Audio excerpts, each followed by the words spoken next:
Mark Twain Selected Works. The Indignity Put Upon the Remains of George Holland by the Reverend Mr. Sabine. February 1871. What a ludicrous satire it was upon Christian charity, even upon the vague, theoretical idea of it, which doubtless this small saint mouths from his own pulpit every Sunday. Contemplate this freak of nature, and think what a Cardiff giant of self-righteousness is crowded into his pygmy skin. If we probe and dissect and lay open this diseased, this cancerous piety of his, we are forced to the conviction that it is the production of an impression on his part that his guild do about all the good that is done in the earth, and hence are better than common clay, hence are competent to say to such as George Holland, "You are unworthy. You are a play actor, and consequently a sinner. I cannot take the responsibility of recommending you to the mercy of heaven." It must have had its origin in that impression, else he would have thought, "We are all instruments for the carrying out of God's purposes. It is not for me to pass judgment upon your appointed share of the work, or to praise or to revile it. I have divine authority for it that we are all sinners, and therefore it is not for me to discriminate and say we will supplicate for this sinner, for he was a merchant prince or a banker, but we will beseech no forgiveness for this other one, for he was a play actor. It surely requires the furthest possible reach of self-righteousness to enable a man to lift his scornful nose in the air and turn his back upon so poor and pitiable a thing as a dead stranger come to beg the last kindness that humanity can do in its behalf. This creature has violated the letter of the gospel and judged George Holland. Not George Holland either, but his profession through him. Then it is in a measure fair that we judge this creature's guilt through him. In effect, he has said, "We are the salt of the earth. We do all the good work that is done. To learn how to be good and do good, men must come to us. Actors and such are obstacles to moral progress." Reporter: What answer did you make, Mr. Sabine? Mr. Sabine: I said that I had a distaste for officiating at such a funeral, and that I did not care to be mixed up in it. I said to the gentleman that I was willing to bury the deceased from his house, but that I objected to having the funeral solemnized at a church. Reporter: Is it one of the laws of the Protestant Episcopal Church that a deceased theatrical performer shall not be buried from the church? Mr. Sabine: It is not, but I have always warned the professing members of my congregation to keep away from theaters and not to have anything to do with them. I don't think that they teach moral lessons. New York Times. Pray look at the thing reasonably for a moment, laying aside all biases of education and custom.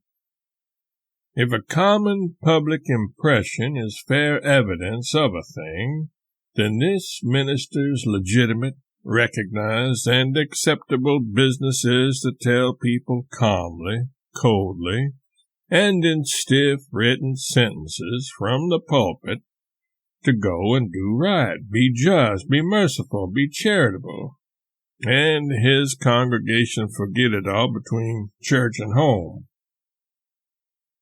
But for 50 years it was George Holland's business on the stage to make his audience go and do right, and be just, merciful, and charitable, because by his living, breathing, feeling pictures, he showed them what it was to do these things, and how to do them, and how instant and ample was the reward.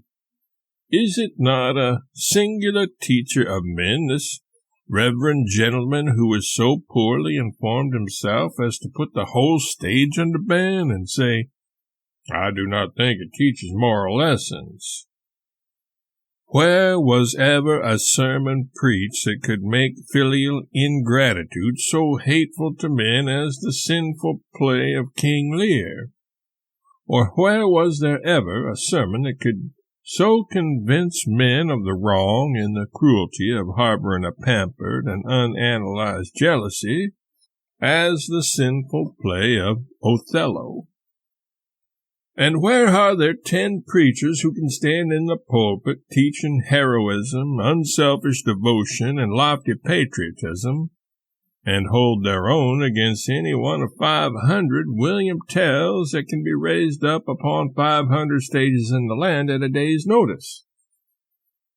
It is almost fair and just to aver, although it is profanity, that 9/10 of all the kindness and forbearance and Christian charity and generosity in the hearts of the American people today got there by being filtered down from their fountainhead, the gospel of Christ, through dramas and tragedies and comedies on the stage, and through the despised novel, and the Christmas story, and through the 1,001 lessons, suggestions, and narratives of generous deeds that stir the pulses and exalt and augment the nobility of the nation day by day, from the teeming columns of 10,000 newspapers, and not from the drowsy pulpit.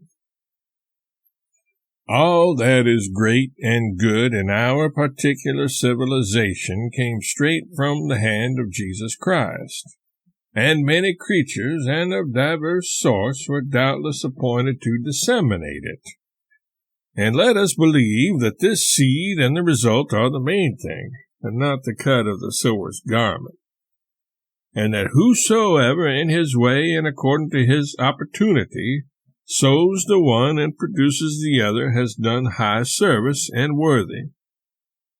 And further, let us try with all our strength to believe that whenever old simple-hearted George Holland sowed this seed and reared his crop of broader charities and better impulses in men's hearts, it was just as acceptable before the throne as if the seed had been scattered in vapid platitudes from the pulpit of the ineffable Sabine himself. Am I saying that the pulpit does not do its share toward disseminating the marrow, the meat of the gospel of Christ? For we are not talking of ceremonies and wire-drawn creeds now, but the living heart and soul of what is pretty often only a specter. No, I am not saying that the pulpit teaches assemblages of people twice a week, nearly 2 hours altogether, and does what it can in that time.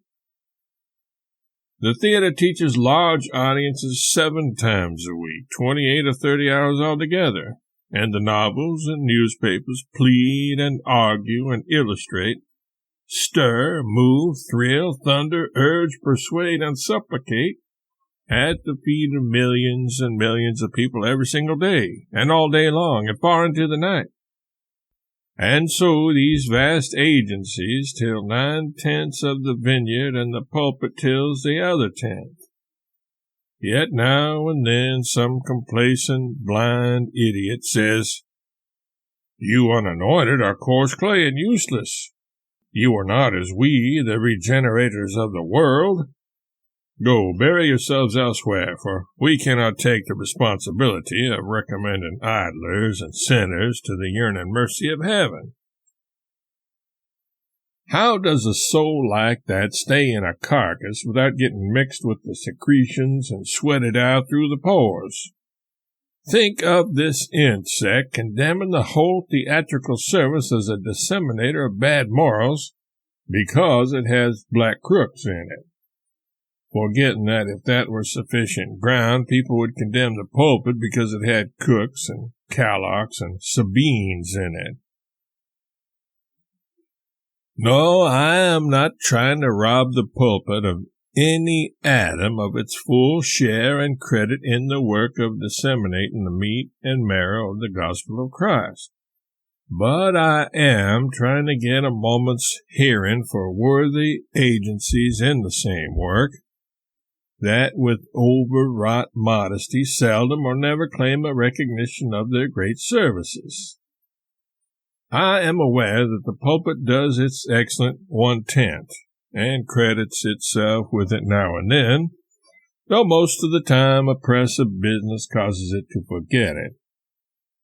I am aware that in its honest and well-meaning way it bores the people with uninflammable truisms about doing good, bores them with correct compositions on charity, bores them, chloroforms them, stupefies them with argumentative mercy without a flaw in the grammar, or an emotion which the minister could put in the right place if he turned his back and took his finger off the manuscript. And in doing these things, the pulpit is doing its duty, and let us believe that it is likewise doing its best, and doing it in the most harmless and respectable way. And so I have said and shall keep on saying, let us give the pulpit its full share of credit in elevating and ennobling the people. But when a pulpit takes to itself authority to pass judgment upon the work and the worth of just as legitimate an instrument of God as itself, who spent a long life preaching from the stage the self-same gospel without the alteration of a single sentiment or a single axiom of right, it is fair and just that somebody who believes that actors were made for a high and good purpose, and that they accomplish the object of their creation and accomplish it well, to protest. And having protested, it is also fair and just, being driven to it, as it were, to whisper to the Sabine pattern of clergymen under the breath a simple, instructive truth, and say, ministers are not the only servants of God upon earth, nor is most efficient ones either, by a very, very long distance. Sensible ministers already know this, and it may do the other kind good to find it out. But to cease teaching and go back to the beginning again, was it not pitiable, that spectacle?